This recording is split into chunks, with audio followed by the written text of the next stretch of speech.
Now, we've seen the Biden administration being consistent, to say the least, when it comes to America's support of Israel in its war against Hamas. What sort of Middle East policy would we see under a Kamala Harris administration? The Vice President gave us an insight after her meeting with Benjamin Netanyahu. She told the Israeli Prime Minister the war must come to an end and vowed to not be silent about suffering in Gaza. And in what CNN called a notable moment, Harris concluded her remarks by telling reporters that the war in Gaza is not a binary issue.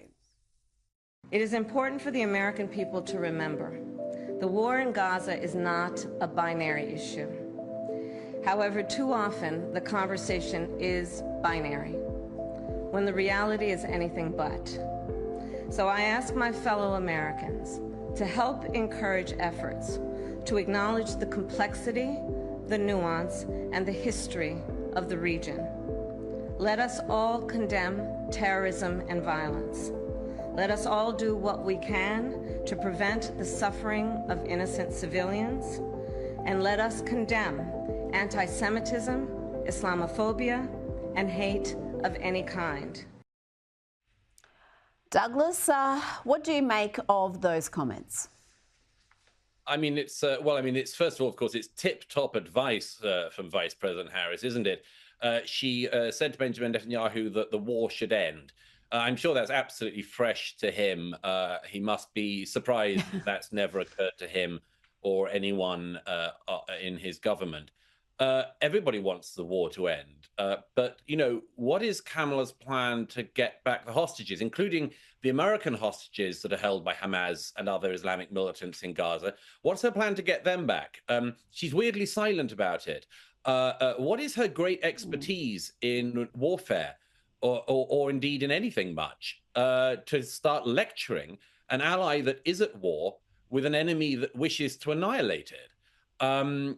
It's astonishing to me. I mean, if she wants to stop the killing, what's Kamala Harris's plan for stopping Hezbollah launching rockets into Israel, like the one this week that killed more than 10 incredible young children, Druze children, from the extraordinary Druze community in Israel?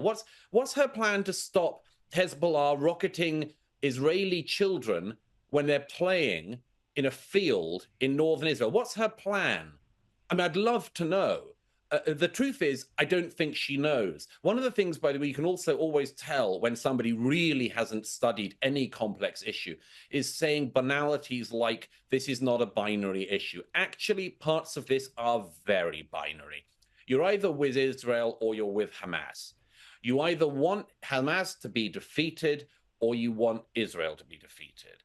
You either want the hostages to be returned and Hamas to be destroyed, or you want the Israelis to fail in their war aims. And so, no, sorry, that is binary. And if Kamala Harris doesn't think it is, perhaps she could look to her supporters, including the ones who were obviously enormously energized by her decision to skip the Netanyahu speech to the joint sessions of Congress in order to fulfill a very important sorority speaking engagement on the other side of the country. The people who took enormous courage from her stance and thought that history was behind them by turning out on the streets of DC, as I saw with my own eyes, shouting horrible slurs at, among others, black policemen who were doing their best to guard the Capitol that day and shouting white supremacists at them, and then marching through Washington, D.C., calling for the annihilation of Israel and the annihilation of the United States of America. These people were burning the American flag on the streets of Washington, D.C. So actually, that is kind of binary. Are you with the flag burners or against them? I know where I stand. I wish that Kamala Harris made it clearer where she did. Now, Kamala, as you mentioned, wasn't there, but you were there as Benjamin Netanyahu delivered his speech to the United States Congress. You were sitting there next to Elon Musk, right behind Noah Agami, who was rescued in June after being abducted by Hamas on October 7. Did you have a chance to speak with her and also tell me about why Elon Musk was there?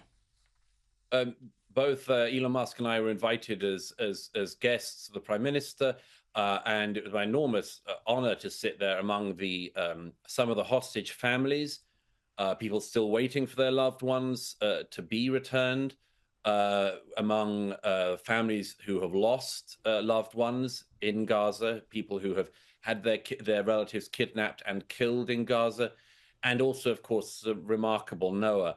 Yes, both Elon and I got a chance to speak with her.